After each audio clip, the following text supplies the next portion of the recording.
C'est le moment de la journée qu'il préfère. Quand les dernières clientes ont quitté la boutique, quand la buée cesse de ruisseler à l'intérieur des vitres, quand les crochets des cintres sur le tourniquet scintillent à vide sous les néons, quand les machines s'arrêtent de tourner et que le silence, enfin, tombe.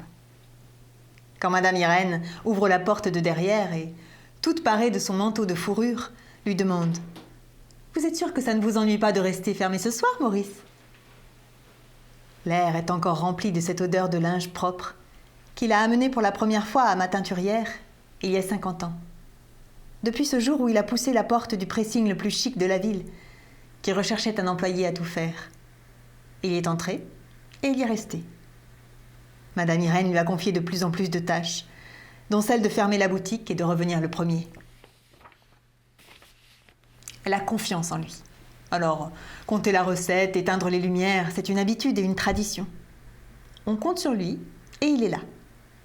Aussi, la question de Madame Irène est chaque soir une sorte de plaisanterie respectueuse entre eux. C'est aussi un gage de confiance, car jamais aucun des autres employés de la teinturerie ne s'est vu confier cette tâche. Il faut dire que depuis quelque temps, le personnel tourne ici, comme cette Lola, arrivée il y a 2 mois et qui, d'après Madame Irène, ne restera pas plus longtemps que l'hiver. Elle parle fort, cette Lola, et trop. Sa bouche en cœur s'extasie sur les robes des clientes.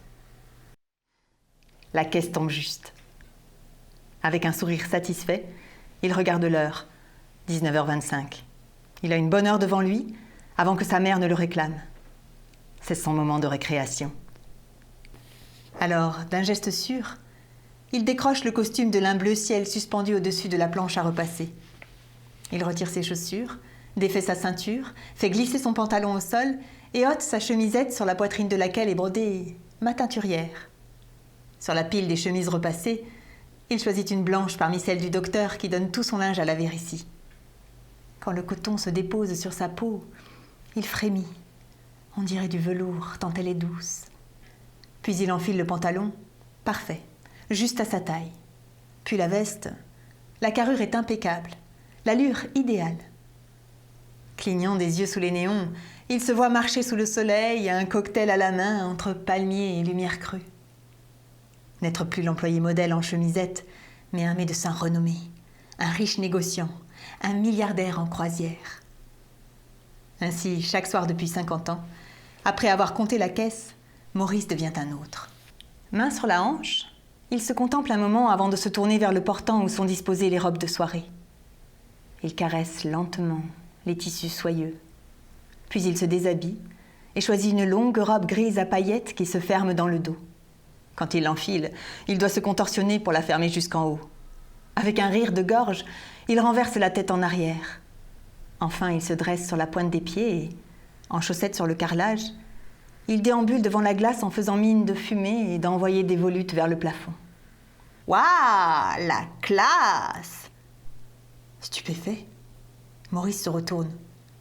Appuyé au chambranle du petit couloir, Lola sourit, dévoilant une ribambelle de petites dents blanches en forme d'amande.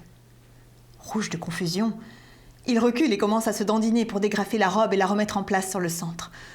Je ne... T'inquiète, je m'en fous de tes trucs de tordu. Je ne venais juste chercher mon sac, je l'ai oublié tout à l'heure. Cette fille est jolie, mais elle n'a aucune cervelle. Il a toujours pensé. Mais... tordu ? Lui ? Écoute, je ne voudrais pas que... Quoi ? Madame Irène ne sait pas que chaque soir, tu prends ton pied avec les vêtements de ses chères clientes, au lieu de faire gentiment sa caisse comme elle te l'a demandé ? Mais je fais mon travail. La caisse, les comptes, le bordereau pour la banque. Qu'est-ce qui lui prend de se justifier devant cette gamine ? Il devrait rester calme, lui dire de récupérer son sac. Et que si elle parle, ce sera sa parole contre la sienne. Tu fais ça souvent ? Il secoue la tête, tout en essayant de se dégager du fourreau de la robe moulante. Tu sais, je m'en fous, moi, de tes trucs, si ça te permet de rêver un peu. Mais attends, je vais t'aider. Presque reconnaissant, il allait s'approcher. Alors, cette fille ne serait pas si mauvaise ? Il l'aurait mal jugée ? Moi, ce qui m'intéresse, c'est de la baiser, dit-elle en glissant une main sur les reins, tandis que l'autre s'agite du côté de la nuque de Maurice. Surpris, Son dos se raidit. Le souffle tiède de Lola se répand sur le haut de son cou. À sa grande honte, il sent son sexe durcir dans son caleçon. Très gêné à l'idée que Lola repère ce début d'érection tout à fait incongru, il essaye de se concentrer sur la recherche d'une solution pour la faire déguerpir. « Eh oh, ne crois pas que les vieux dégarnis qui mettent des robes soient mon genre !» rit-elle en empoignant le zip de la robe pour l'ouvrir dans un craquement. Le courant d'air frais qui court sur son dos lui fait reprendre ses esprits. Il doit faire partir Lola, mais elle ne semble pas avoir envie de bouger. C'est vrai qu'il y en a des robes canons ici, et la plupart valent un paquet de fric. Tiens, celle-là, c'est au moins 6 mois de mon salaire. On pourrait faire un deal tous les deux. Tu veux qu'on joue à la maman et au papa ? Et avec ta belle robe, c'est toi qui fais la maman, je suppose. Quelle impertinence. Il essaye de ne pas s'agacer et continue. Imaginons qu'une de ces robes te plaise. Tu pourrais l'essayer et... Tu veux me voir à poil, vieux dégueulasse ? Pas du tout. Tu pourrais l'emporter chez toi. Disons que ce serait un cadeau. En fait, tu veux m'acheter pour que je ferme ma gueule. Mais elles ne sont pas à toi, ces robes. Tu vas te foutre dans la merde et personne ne prendra ta défense. Je dirais que je l'ai brûlée en la repassant. Il a dit ça sans réfléchir, trop vite. Et maintenant, il sait que c'est une erreur. Donc, je peux choisir celle que je veux ? Il hoche la tête, la bouche sèche. Tandis qu'il se fustige en silence, Lola s'empare d'une robe. Elle la soulève légèrement, penche la tête comme pour mieux la voir, la fait virevolter un peu, puis brusquement, la lance derrière elle. « Immonde !» dit-elle en décrochant une autre. Il se précipite pour ramasser la robe. Une Dior, toute brodée de fils d'argent qu'il a eu toutes les peines du monde à repasser hier matin. Mais quand il se jette à genoux, le long fourreau qu'il n'a pas ôté émet un craquement à l'arrière. Lola éclate de rire et jette une deuxième robe sur le sol. Il lève vers elle des yeux suppliants. Elle doit arrêter. Et maintenant, sinon... Je vais mettre celle-là. Elle brandit un cintre avec une petite robe noire, si sobre qu'il en est soudain étonné. Tourne-toi, tu serais foutu de te branler en me voyant me dépoiler. Cette phrase, associée au regard ironique qu'elle lui lance, déclenche une étrange chaleur au niveau de son bas-ventre. Tout à fait incongrue, tout à fait déplacée, tout à fait inédite depuis des années. Il obéit et lui tourne le dos. Dans le silence de la pièce, il entend la chute du blouson, puis la boucle du jean sur le carrelage. Lorsqu'il entend les cintres cogner, il ne peut s'empêcher de se retourner. Jambes nues, dans ses baskets lacées comme celles d'un boxeur, Lola décroche lentement les robes qu'elle fait tomber une à une sur le sol. Soie, taffetas et broderie s'accumulent en une masse informe qu'elle piétine sans hésiter. Cette fois, il ne peut s'empêcher de bander carrément. « Tu n'es vraiment pas obéissant. Je vais devoir te bander les yeux, » dit Lola en attrapant une chemise sur la pile de celle du médecin. Elle déchire une manche et se dirige vers Maurice. Ses paumes sont moites et ses doigts froids quand ils effleurent son visage. Elle noue le bras de chemise autour de son crâne. Il ne bouge pas. Il lui semble reconnaître le bruit de vêtements qu'on enlève. S'est-elle déshabillée ou a-t-elle complètement vidé le portant ?